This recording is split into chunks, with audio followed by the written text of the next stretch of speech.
5 ways to avoid getting pressured by a window salesperson. Thinking about replacing your windows or doors? Here are 5 red flags that may signal a high-pressure sales experience and how to avoid getting pushed into the wrong decision. Number 1.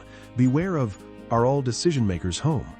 If the first thing a company asks is whether your spouse or every decision maker will be present, that may be a sign they are preparing for a hard close instead of simply providing information.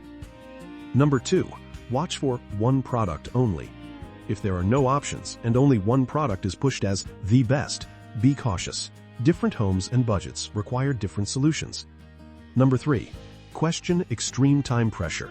Promotions are normal. Sign tonight or lose everything pricing is not. If a price drops dramatically only if you buy immediately, slow down. Number 4. Ask for clear documentation. Request written pricing and details before signing anything. A reputable company should provide clear documentation you can review at home. Number 5. Never let guilt make the decision. If saying no leads to pressure, intimidation, or guilt tactics, walk away. Good companies educate, not pressure. At EuroAlign, we believe in honesty, respect, and giving homeowners time to make smart decisions. For a complimentary estimate, call 706-426-1082 or visit euroalign.com.